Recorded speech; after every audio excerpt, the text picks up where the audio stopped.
الحمد لله نحمده ونستعينه ونستغفره ونعوذ بالله من شرور أنفسنا ومن سيئات أعمالنا من يهده الله فلا مضل له ومن يضلله فلا هادي له ونشهد أن لا إله إلا الله ونشهد أن محمدا عبده ورسوله أما بعد فأعوذ بالله من الشيطان الرجيم بسم الله الرحمن الرحيم وإذ قال عيسى ابن مريم يا بني إسرائيل إني رسول الله إليكم مصدقا لما بين يدي من التوراة ومبشرا برسول يأتي من بعد اسمه أحمد فلما جاءهم بالبينات قالوا هذا سحر مبين صدق الله العظيم. حیات طیبہ نبی علیہ السلام کی شروع کی تھی اور اس کے اندر نبی علیہ السلام کی پیدائش کے سال تک بات ہماری پہنچی تھی. نبی علیہ السلام عام الفیل کے واقعہ جس سال میں پیش آیا، فیل کا واقعہ، ہاتھیوں کا واقعہ جس سال پیش آیا، اس سال نبی علیہ السلام کی پیدائش ہے. اور اس کے 50 یا 55 دن کے بعد 8 ربیع الاول یا 12 ربیع الاول نبی علیہ السلام اس تاریخ میں پیدا ہوئے ہیں. اپریل کا مہینہ ہے، 570 ہجری ہے. صبح صادق کا وقت ہے. حضرت ابو طالب کا مکان ہے جس جگہ آج مکہ مکرمہ میں لائبریری بنی ہوئی ہے، وہ مولد رسول ہے صلی اللہ علیہ وسلم. یہ ابو طالب کا مکان تھا. صفا پہاڑی کے پاس حضرت خدیجہ کا مکان تھا. شادی کے بعد آپ یہاں تشریف لائے، اس سے پہلے آپ ابو طالب کے مکان پر تھے، اور وہ مکان آج بھی مولد رسول صلی اللہ علیہ وسلم آج وہاں موجود ہے. ان قریب وہ کعبۃ اللہ کا حصہ بن جائے گا. تو نبی علیہ السلام یہاں پر پیدا ہوئے. آپ کو وجود مسعود دنیا میں آیا تو عجیب معاملات ہوئے، مگر ذہن میں رکھیں 8 ربیع الاول یا 12 ربیع الاول. جمہور علماء محدثین و مورخین حضرت عبداللہ بن عباس ہیں اور جبیر بن مطعم، ان کے اقوال یہی ہیں کہ نبی علیہ السلام 8 ربیع الاول کو پیدا ہوئے. بعض نے محرم کہا، بعض نے رجب کہا، اور بعض حضرات نے دوپہر کے وقت کہا. سب چیزوں میں اختلاف ہے، اور یہ کوئی اتنی بڑی بات نہیں ہے کہ جس میں اختلاف کیا جائے. البتہ عوام الناس میں مشہور ہے کہ 12 ربیع الاول کو نبی علیہ السلام کی پیدائش ہوئی ہے. تو یہ بھی ایک قول ہے جو اپنی جگہ پر درست ہے. ہمارے بر صغیر کے ہند کے جو بڑے عالم ہیں، جو مکتبہ فکر بریلوی کے بڑے عالم احمد رضا خان بریلوی رحمہ اللہ تعالی، انہوں نے بھی آپ صلی اللہ علیہ وسلم کی تاریخ پیدائش فتاوی رضویہ جلد نمبر 20 میں 8 ربیع الاول لکھی ہے. ایسے بہت سے حضرات نے لکھی ہے، لیکن چونکہ مشہور 12 ربیع الاول ہے تو 12 ربیع الاول کہنے میں بھی کوئی حرج نہیں ہے، کیونکہ اقوال میں یہ بھی ایک قول ہے.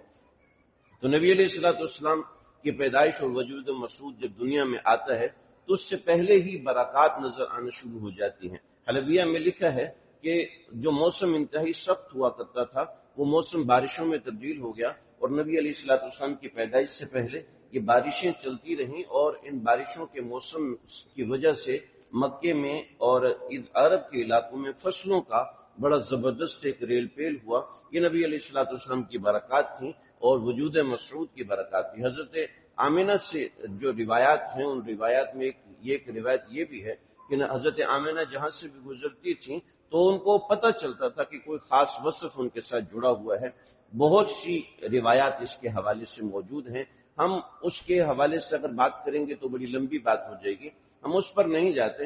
البتہ جو صحیح روایات ملتی ہیں آپ صلی اللہ علیہ وسلم کی پیدائش مبارکہ کی، وہ حضرت عثمان بن ابی العاص رضی اللہ تعالیٰ عنہ، ان کی والدہ ماجدہ حضرت فاطمہ بنت عبداللہ، یہ نبی علیہ السلام کی پیدائش کے وقت حضرت آمنہ کے پاس موجود تھیں. ایک شفا جو حضرت عبد الرحمن بن عوف کی والدہ ماجدہ ہیں، وہ بھی یہاں موجود تھیں. اور ایسے ہی حضرت فاطمہ بنت عبداللہ یہ بھی یہاں موجود تھیں. حضرت عثمان بن ابی العاص یہ بڑے صحابہ میں شمار ہوتے ہیں. نبی علیہ السلام نے ان کو طائف کا نگراں بنا کے بھیجا آپ صلی اللہ علیہ وسلم کی طرف سے. یہ 15 برس تک وہاں پر رہے. اس کے بعد حضرت عمر فاروق رضی اللہ عنہ نے ان کو بحرین اور عمان وہاں کا بھی گورنر بنا دیا.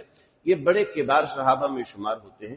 ان کی والدہ ماجدہ نبی علیہ السلام کی پیدائش کے وقت موجود تھیں. وہ فرماتی ہیں کہ جیسے وجود مسعود دنیا میں آتا ہے تو ہم دیکھتے ہیں کہ آسمان کے ستارے ایسے لگ رہے جیسے نیچے اتر رہے ہیں، اور قریب آتے آتے ایسا محسوس ہو رہا تھا جیسے وہ اس وجود مسعود کو سجدہ کر رہے ہوں۔ تو نبی علیہ الصلوۃ والسلام کی پیدائش سے یہ چیز بڑی واضح ہوئی کہ ان کو یوں محسوس ہوا کہ ستارے آسمان کے بالکل قریب آ رہے ہیں۔ اسی طریقے سے اور کچھ روایات ابن عیاض رحمۃ اللہ علیہ کی روایات ہیں، فرماتے ہیں کہ نبی علیہ الصلوۃ والسلام کی پیدائش کے وقت حضرت آمنہ بنت وہب کی پیدائش کے وقت جو کمرہ مبارک تھا اس میں ایک روشنی پھیل گئی، اور روشنی کے اندر سے آوازیں آنا شروع ہوئیں کہ طوفوا بہ مشارق الارض و مغاربہا۔ پھر اسی طریقے سے آپ صلی اللہ علیہ وسلم اٹھے ہیں، آپ نے ہلکا سا سر اٹھایا، حالانکہ چھوٹا بچہ سر نہیں اٹھا سکتا، اور پھر آپ کو جب نیچے لٹایا گیا تو ظاہر بات ہے اس زمانے میں ہر وقت چارپائیاں نہیں ہوتی تھیں، تو جس جگہ پر آپ کا ہاتھ تھا وہاں پر آپ کی مٹھی پڑی اور اس کے اندر مٹی آ گئی، جس سے ابو لہب اور عبد المطلب اور دیگر بہت سے لوگوں نے یہ شگون لیا کہ یہ شخص زمین کے اوپر راج کرے گا، حکومت کرے گا، اور اس نوعیت کی بہت ساری باتیں روایات کے اندر منقول ہیں جو نبی علیہ الصلوۃ والسلام کے بارے میں نقل ہوئی۔ شام کے محلات روشن ہونا شروع ہوئے۔ نبی علیہ الصلوۃ والسلام کے بارے میں جو فتح الباری علامہ ابن حجر اسقلانی رحمۃ اللہ تعالی علیہ نے کتاب لکھی ہے، شرح بخاری ہے، شرح بخاری میں بعثت النبی صلی اللہ علیہ وسلم کے ابواب کے تحت ابن حجر اسقلانی نے بہت تفصیلات لکھی ہیں، اس میں اس نوعیت کی روایات موجود ہیں، اگرچہ عرب علماء نے ان پہ نقص کیا ہے، لیکن نبی علیہ الصلوۃ والسلام اسی طرح علامہ شبلی نعمانی نے بھی اس کے اوپر نقص کیا ہے، مگر صاف یہ ہے کہ جمہور اور جماہیر محدثین نے ان روایات کو لیا ہے کہ نبی علیہ الصلوۃ والسلام کی جب پیدائش ہو رہی ہے تو پیدائش کے ساتھ ہی بہت سارے ایسے رموز اور اس نوعیت کی چیزیں دنیا نے دیکھنا شروع کر دیں کہ جس سے پتہ چلا کہ نبی علیہ الصلوۃ والسلام کی شان بڑی عجیب اور بڑی نرالی ہے۔ بعض روایات میں ہے جیسا کہ بہت سے حضرات نے لکھا ہے کہ نبی علیہ الصلوۃ والسلام مختون پیدا ہوئے، یہ یعنی حد تواتر تک پہنچا ہے۔ حالانکہ ابن حجر اسقلانی اور دیگر بہت سے لوگوں نے اس کے اوپر رد کیا کہ نہیں، مختون پیدا نہ ہوئے، لیکن بات یہ ہے کہ 16 انبیاء ایسے ہیں جو کہ مختون پیدا ہوئے اور بعد میں پھر ان کو تھوڑا سا سرم کیا گیا۔ آپ صلی اللہ علیہ وسلم سے روایت منقول ہے، اگرچہ ضعیف ہے، کہ آپ نے فرمایا کہ مجھے اللہ نے مختون اس لیے پیدا کیا تاکہ میں بے پرد نہ ہوں، تاکہ میری بے پردگی نہ ہو۔ جس کے بچپن سے اللہ رب العزت اس کی عظمتوں کا، اس کے شرف کا، اس کے لحاظ کا اتنا خیال کر رہے ہو، اس کے ظاہری بات ہے وجہ کائنات جو ہو، اللہ رب العزت کی مراد جو ہو، اور کائنات کی پیدا کرنے کا مقصد جو شخص ہو، تو ظاہری بات ہے اس کی یہ شان بلکہ اس سے کہیں اونچی شانیں ہیں اور اس سے کہیں بڑی شانیں ہیں جو ہمارے آقا صلی اللہ علیہ وسلم کی ہیں، جو کہ اللہ رب العزت سے جو ہم کلام ہو، اللہ رب العزت کو جا کے بالمشافہ جو دیکھے، تو ظاہری بات ہے اس کی شان اس سے کہیں اونچی ہے۔ ہمیں تھوڑا بہت دکھایا گیا کہ تاکہ تمہیں پتہ چل جائے کہ تمہارے نبی کی عظمتیں کتنی زیادہ ہیں، تمہارے پیغمبر کی شان اور رتبہ کتنا بڑا اور کتنا عالی ہے۔ حضرت عرباد ابن ساریہ رضی اللہ عنہ فرماتے ہیں کہ نبی علیہ الصلوۃ والسلام کی والدہ ماجدہ نے یہ بھی بتایا جب آپ پیدا ہوئے تو ایک روشنی پھیلی، اور روشنی کے اندر بصرہ کے محلات، روشنی کے اندر شام کے محلات وہ آپ کو نظر آئے۔ اس کے ساتھ کسرا، جو کہ بعض روایت میں آتی ہے کہ مکہ کے اوپر کسی کی حکومت نہیں تھی، لیکن کسرا کے کچھ بادشاہوں نے مکہ پہ اپنی حکومت اس طرح جتلائی کہ مکہ میں وہ ہدایہ بھیجتے جو اپنے ماتحتوں کے پاس بھیجتے۔ حرم شریف کے باہر سونے کے 2 ہرن رکھے ہوئے تھے اور ایک زمانے تک رکھے رہے، تو وہ کسرا کے بادشاہوں نے بھیجے تھے۔ تو مکہ کا خاص تعلق کسرا کے ساتھ تھا، اگرچہ مدینے کا خاص تعلق کیسر کے ساتھ تھا، تو مکے کا خاص تعلق کسرا کے ساتھ تھا کہ جیسے کسرا آتش پرست تھا، اپنے سامنے رکھی ہوئی چیزوں کو پوجتا تھا، تو اہل مکہ جو مشرکین تھے وہ بھی اپنے آگے رکھی ہوئی چیزیں یعنی بتوں کو پوجا کرتے تھے۔ بڑی اس میں تفصیلات ہیں۔ تو کسرا پرویز کی جو محل ہے اس کے کنگرے، اس کے 14 کنگرے، یہ اصل لفظ ہے کنگرے، ہماری زبان پہ کنگرے چڑھا ہوا، تو یہ 14 کنگرے یہ ٹوٹ گئے۔ کنگرے جیسے یہ ہماری محراب بنی ہوئی، تو یہ تو بہت چھوٹی سی ایک محراب ہے، تو وہ پوری چوڑائی میں دیواریں ہوتی ہیں جو کہ محراب بنتی تھی، جو ایک ستون کی سی حیثیت رکھتے تھے، تو 14 کنگرے اس کے ٹوٹ گئے، اور اس کے ساتھ جو 1000 سال سے آگ جل رہی تھی، اس کا ایندھن موجود تھا، سب کچھ تھا، مگر زلزلہ آیا اور اس نے آگ کو بجھا دیا۔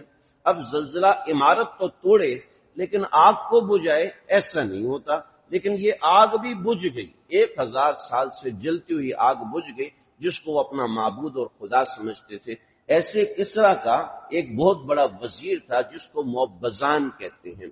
یہ موبزان جب صبح کیسر اٹھا تو اس نے کہا بھی یہ بڑی ایک عجیب سی بات ہوئی ہے جو آج تک نظر نہیں ہماری سلطنت کے اندر، یہ اچانک کیسے ہو گیا۔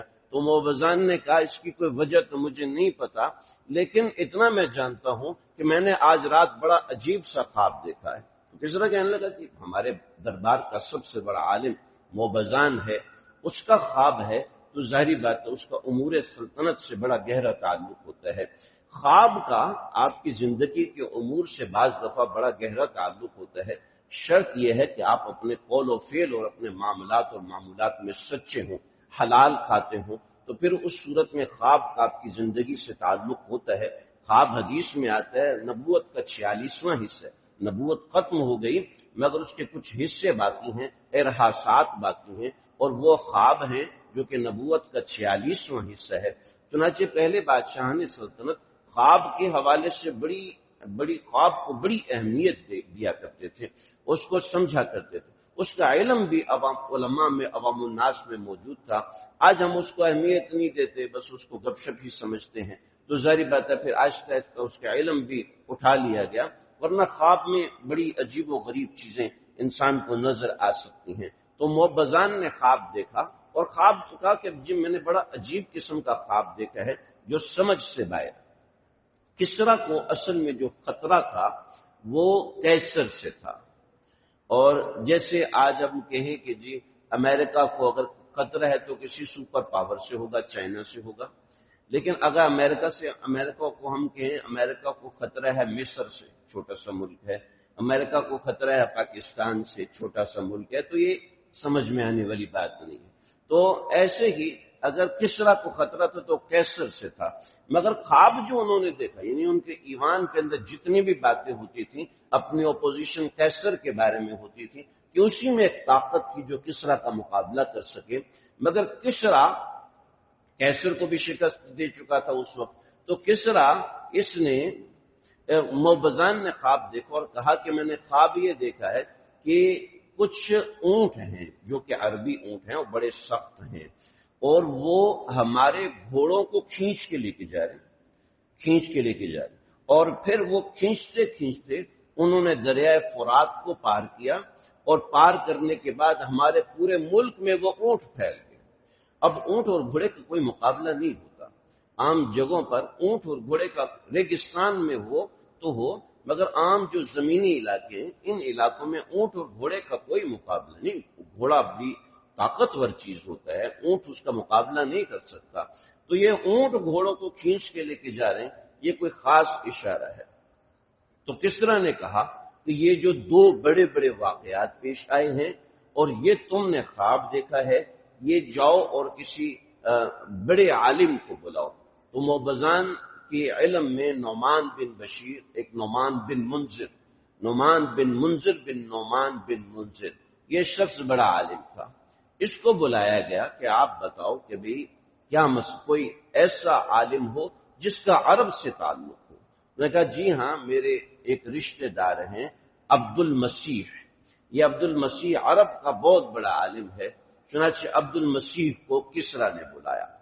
کچھ وقت کے بعد عبد المسیح کسریٰ کے پاس پہنچے تو کہنے لگے تم جانتے ہو ہم تم سے کیا پوچھنے والے ہیں؟ ہمارے زمانے میں اس کو ایک اسٹوپیڈیٹی سمجھتے ہیں کہ بھئی کسی صاحب کے ہاں آپ کو پتہ میرے دل میں کیا ہے، مگر پہلے زمانے میں یہ اسٹوپیڈیٹی نہیں تھی، بلکہ اللہ رب العزت علم کشف عام لوگوں کو بڑا کثرت سے دیتے تھے، اس لیے کہ گناہوں سے کی دوری بڑی زیادہ تھی، کوئی مشتبہ چیز کھانا بھی ناممکن تھا، حرام چیز کھانا تو بہت بعد کی بات ہے۔ یعنی ایسا تھا کہ زندگی بھر کسی کو دیکھا ہی نہیں، تنہا کمرے میں عبادت کرتے تو دل صاف ہو جاتا تھا ان باتوں سے، بغض، عداوت، نفرتیں، اس نے یہ کہہ دیا، اس نے وہ کہہ دیا، اس میں تو دل پڑتا ہی نہیں تھے۔ تو کہا جی آپ مجھ سے جو پوچھنا چاہتے ہیں پوچھئے، مجھے یہ چیز نہیں پتہ کہ آپ کیا پوچھنا چاہتے ہیں۔ تو انہوں نے کہا کہ بھئی یہ واقعات ہمارے ہاں پیش آ چکے ہیں۔ کہنے لگے او ہو، یہ تو وہ واقعات ہیں جن کے بارے میں میرے ماموں بتا سکتے ہیں۔ کہ ماموں تھے ستیح کی عمر تقریباً اس وقت 700 سال تھی۔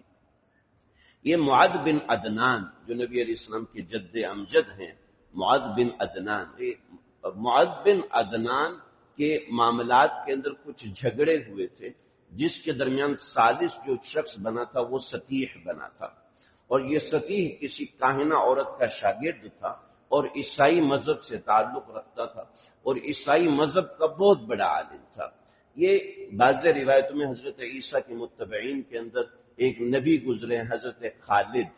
تو حضرت خالد یہ نبی تھے، رسول نہیں تھے، اور ان کی شاگردی اور ان کے ساتھ کچھ تعلق ستیح نے پایا تھا۔ حضرت خالد کے بہت سارے واقعات کتابوں میں لکھے، سیرت حلبیہ میں، البدایہ بہت ساری دیگر کتابوں میں موجود ہیں۔ تو ستیح جو تھا وہ بڑا عالم تھا۔ تو یہ یہاں سے چلے ہیں اور ایران سے یعنی فارس سے چلے ہیں اور شام یعنی دمشق پہنچے ہیں۔ وہاں ستیح موجود تھے، لیکن وہ شدید بیمار تھے، 700 برس عمر تھی، قد چھوٹا رہ گیا تھا، اور یعنی بالکل ایسے رہ گیا تھا جیسے گوشت کا ایک گھڑا رکھا ہوا ہے۔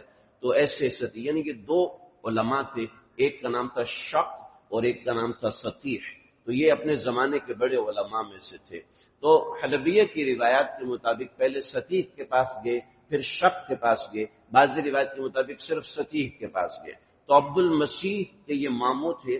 جب یہ پہنچے ہیں ستیح کے پاس تو ستیح نے عبد المسیح کو دیکھا، اور دیکھتے ہی اس نے کچھ اشعار پڑھنا شروع کیے، اور اشعار پڑھتے پڑھتے اس نے ستیح کو وہ باتیں بتائیں جس کا میں نے آپ سے ذکر کیا کہ کسریٰ نے کہا کہ تم جانتے ہو مجھ سے کیا پوچھنے آ رہے تو فقال ستیح عبد المسیح جاء الی ستیح، اے عبد المسیح تو ستیح کے پاس آیا ہے، قد اوفى علی الضریح، لگتا ہے کوئی بہت بڑا واقعہ پیش آ چکا ہے، بعثک ملک بنی ساسان، لگتا ہے تجھے ساسان کے بادشاہ یعنی فارس کے بادشاہ نے تجھے میرے پاس بھیجا، لارتجاس الایوان، لگتا ہے کہ ایوان کی دیواریں ٹوٹ چکی ہیں، وخمود النیران، اور لگتا ہے کہ وہاں پر آگ جو ہے وہ بجھ گئی ہے، اور ورؤی الموبدان، اور اس کے وزیر موبزان کو خواب آ چکا ہے، اسی وجہ سے تم میرے پاس آیا۔ اور خواب کیا دیکھا؟ رآ ابلا صعابا، دیکھا کہ کچھ اونٹ ہیں جو بڑے بڑے سخت ہیں، اور تقود خیلا عرابا، وہ بڑے طاقتور گھوڑوں کو ایسے کھینچتے لے جا رہے ہیں جیسے کسی عام سے جانور کے پیچھے چھوٹا سا جانور بندھا ہوا ہوتا ہے، ایسے وقد تقطع دجلہ، اور ایسا لگتا ہے کہ دجلہ کو توڑ دیا، وانتشر فی بلادہا، اور وہ سارے اونٹ اس کے بلاد میں پہنچ گئے۔ یا عبد المسیح، اے عبد المسیح، اذا کثرت التلاوہ، اب کچھ تلاوت کی کثرت ہونے والی ہے۔ تلاوت کی کثرت، یہ پہلا لفظ تھا تلاوت کا، ورنہ اس سے پہلے تلاوت کا لفظ کسی نے سنا نہیں تھا۔ اب تلاوت پہلے ناشید کا لفظ استعمال ہوتا تھا، اشعار اور رجز کا لفظ استعمال ہوتا تھا، یہ پہلی مرتبہ ستیح نے تلاوت کا لفظ استعمال کیا۔ وظہر صاحب الحراوہ، اور وہ عصا والے صاحب وہ ظاہر ہو چکے ہیں، نبی علیہ السلام کا ایک لقب ہے عصا والے۔ وفاض وادی السماء وقمدت النار فارس، لگتا ہے کہ آسمان سے کڑک بج چکی ہے، جیسے کہ میں نے بتایا کہ موسم تبدیل ہو گیا عرب کا۔ وقمدت النار فارس، اور فارس کی آگ بجھ گئی ہے۔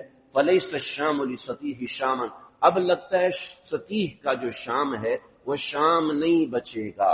اور پھر یملک منہم ملوک و ملکات، اس کے اندر جو ملوک باقی لگیں گے علی عدد الشرفات، وہ شرفات کے مطابق، یعنی جتنے کنگرے ٹوٹے ہیں اتنے بادشاہ باقی رہ گئے ہیں، یعنی 14 کنگرے ٹوٹے ہیں، 14 بادشاہ باقی ہیں۔ وکل ما هو آت آت، جس نے آنا تھا وہ آ چکا ہے، وجود مسعود ہو چکا ہے۔ ثم قضا ستیح مکانو، پھر ستیح نے یہ بات کہی اور وہیں پہ ختم ہو گیا۔ پھر اس کے بعد آگے روایات میں ہے کہ ستیح کے پاس سے نکل کے شک کے پاس آئے، اور شک نے بھی اسی نوعیت کی باتیں کہیں عبد المسیح کو، اور یہ ساری باتیں آ کر اس نے کسرا کو، عبد المسیح نے کسرا کو بتائی۔ جب کسرا کو یہ باتیں پتہ چلی تو انہوں نے کہا ہاں اب تو 14 بادشاہ باقی ہیں۔ 14 بادشاہ تو بہت ہوتے ہیں، لیکن ہوا یہ کہ 10 سال میں 10 بادشاہ ختم ہو گئے، اور اس کے بعد بقیہ جو 4 بادشاہ تھے انہوں نے ایک لمبا عرصہ گزارا، اور حضرت عمر رضی اللہ عنہ کے زمانے میں کسرا فتح ہو گیا، یعنی 14واں بادشاہ ان کا ختم ہوا کسرا کا۔ خیر یہ بڑی ایک عجیب قسم کے معاملات، ایسے اور بہت سے واقعات پیدائش پر نبی علیہ الصلوۃ والسلام کی پیش آئے، جس سے عالم کے اندر ڈنکا بچ گیا کہ نبی علیہ الصلوۃ والسلام تشریف لا چکے ہیں۔ آسمانوں کی سطح بلند ہو گئی، جنات کا رعب ختم ہو گیا، اور جنات کے عجیب و غریب واقعات کتاب الاسرار کے اندر موجود ہیں۔ بہرحال نبی علیہ الصلوۃ والسلام کی پیدائش کے 7ویں دن حضرت عبد المطلب نے نبی علیہ الصلوۃ والسلام کا عقیقہ کیا، اور عقیقہ کر کے وسمیہ محمدن، آپ صلی اللہ علیہ وسلم کا نام محمد رکھا۔ کعبۃ اللہ میں وہ عقیقے کا معاملہ ہوا، حدیث میں آتا ہے عقیقہ کیا کرو، اس سے بلائیں ختم ہوتی ہیں، اور ایک لٹکا ہوا صدقہ ادا ہو جاتا ہے، جو بلائیں بچے پہ متوجہ ہونے ہوتی ہیں وہ بلائیں ختم ہو جاتی ہیں۔ ابو داؤد کی روایت ہے۔ نبی علیہ الصلوۃ والسلام کا عقیقہ 7ویں دن ہوا، اور 7ویں دن عقیقے کے بعد، ہمارے ہاں تو عقیقے میں لڑکے کے 2 بکرے اور لڑکی کے لیے 1 بکرا ہوتا ہے، یا 1 بکری اور 2 بکریاں ہوتی ہیں، لیکن عربوں کے اندر عقیقے میں ہوتا تھا جتنے لوگ ہیں ان سب کو گوشت کھلاؤ۔ کتنے اونٹ ذبح کرتے تھے، کتنے بڑے جانور ذبح کرتے تھے، چنانچہ سب کو کھلایا، اور سب کو کھلانے کے بعد پھر اناؤنس ہوتا تھا کہ ہم نے بچے کا نام کیا رکھا ہے۔ چنانچہ کہا سمیہ محمد، ان کا نام ہم نے محمد رکھا ہے۔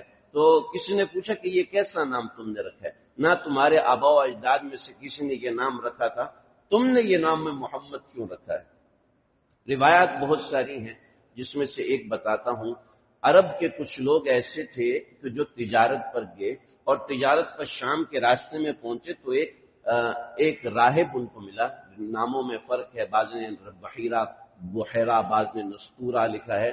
تو وہاں پر گئے کہ تم لوگ کہاں سے آئے ہو؟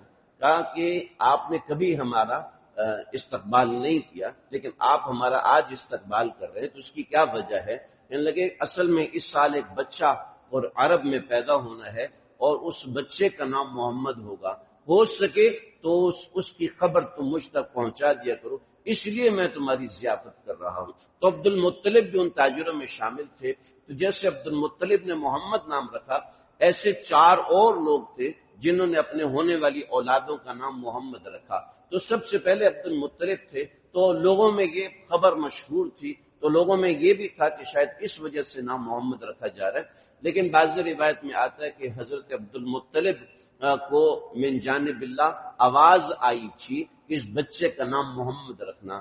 لیکن کثرت روایات یہ ہے کہ جب حضرت آمنہ حمل سے تھی تو نبی علیہ السلام تو آواز آتی تھی کہ تم جانتی ہو کہ ہم نے تمہیں شرف دیا ہے کہ ملک العرب والعجم کی ماں بننے کا، انت امی ملک العرب والعجم، تو ملک عرب اور عجم کی ماں ہے، اور اس کا نام تم احمد رکھنا یا اس کا نام محمد رکھنا۔ یہ روایات میں آتا ہے یأتی من بعد اسمہ احمد، آپ صلی اللہ علیہ وسلم کا آسمانوں کا نام احمد ہے اور زمین کا نام محمد ہے، تو حضرت آمنہ کا اشارہ تھا۔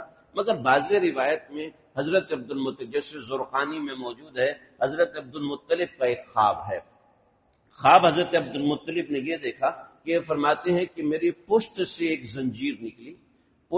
یہ پشت کمر کے نیچے کے حصے کو، سرین سے اوپر اور کمر کے نیچے کے حصے کو پشت کہتے ہیں۔ تو فرمایا کہ میری پشت سے ایک زنجیر نکلی، وہ زنجیر 2 حصوں میں تقسیم ہوئی، ایک حصہ آسمان کی طرف جانے لگا اور ایک حصہ زمین کی طرف جانے لگا، پھر ایک حصہ دائیں طرف نکلا اور مشرق کی طرف جانے لگا، پھر دوسرا حصہ بائیں طرف نکلا اور مغرب کی طرف جانے لگا۔ پھر وہ تھوڑی دیر میں دیکھا کہ یہ جو زنجیر ہے یہ ایک درخت میں تبدیل ہو گئی ہے، اور اس درخت کے اوپر جو پتے تھے وہ ایسے چمک رہے تھے جیسا کہ سورج کی روشنی ان پتوں سے نکلی ہو، یعنی سورج بھی ان سے کم روشن تھا جیسے وہ پتے چمک رہے تھے۔ اور پھر میں نے دیکھا کہ اس مشرق و مغرب کے سارے لوگ ان پتوں سے لٹکے ہوئے ہیں اور اس سے نور حاصل کر رہے ہیں۔ لیکن میں نے دیکھا کہ قریش کے کچھ لوگ ایسے ہیں جو ان پتوں کو اپنی تلواروں سے کاٹنے کی کوشش کر رہے ہیں، تو دیکھا ایک بڑا خوبصورت نوجوان آتا ہے اور وہ ان لوگوں کو روکتا ہے اور پتے کاٹنے سے منع کرتا ہے، جس سے پتے کٹنے سے بچ جاتے ہیں اور اس کا نور پھیل جاتا ہے، اور پھر جیسے ہی نور پھیلتا ہے تو مشرق اور مغرب کے تمام لوگ اس نور کی تعریف کرنا شروع کر دیتے ہیں، اس درخت کی تعریف کرنا شروع کر دیتے ہیں۔ تو فرمانے لگے کہ میں نے دیکھا کہ جب مشرق اور مغرب کے تمام لوگ جس کی تعریف کریں تو اس کو عربی میں کہتے ہیں محمد صلی اللہ علیہ وسلم۔ کیسا نام ہے ہمارے آقا کا کہ آپ صرف نام لیں صلی اللہ علیہ وسلم، آپ صرف نام لیں تعریف خود بخود ہو جاتی ہے۔ محمد وہ جس کی تعریف کی گئی ہو، اس میں مفعول ہے۔ حامد وہ جو تعریف کرے، اور محمد جس کی تعریف ہو، جس کی تعریف کی گئی ہو۔ تو ایسا پیارا اللہ رب العزت نے ہمارے آقا صلی اللہ علیہ وسلم کو نام دیا۔ تو روز العنف میں یہ خواب موجود ہے، زرقانی میں بھی یہ خواب موجود ہے کہ حضرت عبد المطلب نے یہ خواب دیکھا اور پھر اس خواب کو بیان فرمایا، اور بیان فرمانے کے بعد کہا کہ ہاں اس لیے میں اس بچے کا نام محمد رکھتا ہوں، اور پھر آپ صلی اللہ علیہ وسلم کا نام محمد رکھ دیا گیا۔ یہ نبی علیہ الصلوۃ والسلام کی پیدائش کے 7 دن آپ کا نام رکھا گیا۔ کچھ دن تک اس کے ساتھ ایک عرب مکے کے اندر بہت سے راہبین رہتے تھے، بہت سے ایسے لوگ رہتے تھے جو کہ یہودی تھے، اور یہودی خاص طور پر نبی علیہ الصلوۃ والسلام کے استقبال کے لیے آئے تھے کہ ہم محمد صلی اللہ علیہ وسلم کی پیروی کریں گے اور آپ کی بات مانیں گے۔ کئی واقعات لکھے ہیں، جن میں سے ایک واقعہ جو کافی صحیح سندوں کے ساتھ موجود ہے کہ ایک یہودی عالم جو کہ تجارت کرتا تھا، مکے میں رہتا تھا اور تجارت کرتا تھا، تو ایک رات وہ حرم میں آیا اور سب لوگوں سے کہا کہ دیکھو آج اس مکے کی سرزمین کے اوپر کوئی بچہ پیدا ہوا ہے؟ تو لوگوں نے کہا کہ ہمیں تو نہیں پتا۔ تو یہودی نے کہا کہ نہیں جی، آج ایک بچہ، آج کی رات ایک بچے نے پیدا ہونا ہے جس کے دونوں شانوں کے درمیان، یہ اس کو کہتے ہیں کندھا، اور کندھے کی پچھلی طرف کو کہتے ہیں شانہ، پچھلی طرف کو کہتے ہیں شانہ اور اوپر کے حصے کو کہتے ہیں کندھا۔ تو دو شانوں کے درمیان یہ جو پچھلی جگہ ہے جہاں اسپائنل کارڈ ہوتی ہے، یہاں پر ایک مہر لگی ہوگی، بعض روایتوں میں بالوں کا گچھا، بعض روایتوں میں کہ گوشت کا ایک ابھرا ہوا ٹکڑا، تو یہ ایک اس کے درمیان نشانی ہوگی۔ تم دیکھ کے آؤ کہ کوئی بچہ ایسا ہے جو آج کی رات پیدا ہوا ہوگا، یاد رکھنا وہ بچہ سید العرب والعجم ہوگا، عرب کا بھی سردار ہوگا۔ چنانچہ سب لوگ بھاگے اور دیکھ کر آئے تو اس رات آپ صلی اللہ علیہ وسلم کی پیدائش ہوئی تھی۔ نبی علیہ الصلوۃ والسلام کو لے کر آئے، کیونکہ وہ بڑا یہودی عالم تھا، وہ لوگ یہودی علماء کی اور عیسائی علماء کی بڑی عزت کیا کرتے تھے، ان سے ملنے کے لیے مہینہ مہینہ بھی انتظار کرتے تھے۔ تو یہ حرم میں بیٹھا تھا تو محمد صلی اللہ علیہ وسلم کو لے کر حضرت عبد المطلب آئے، بعض روایت میں کہ خود ہی لوگ لے کر آئے نبی علیہ الصلوۃ والسلام کو۔ اس وقت آپ نے حضرت آمینہ کا دودھ پیا اور حضرت سویبہ کا دودھ پیا۔ بعض لوگ اس کو صوبیہ پڑھتے ہیں، صوبیہ لفظ نہیں، سویبہ لفظ ہے۔ سویبہ فا کے اوپر زبر ہے اور واو کے اوپر بھی زبر ہے، صوبیہ نہیں بلکہ سویبہ۔ یہ ابو لہب کی آزاد کردہ باندھی تھی، اس کی بھی بات بتاتا ہوں۔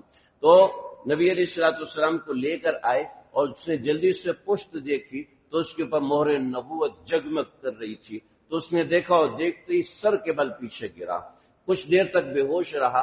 جب ہوش آیا تو کہنے لگا ہائے، بنو اسرائیل سے نبوت ختم ہو گئی۔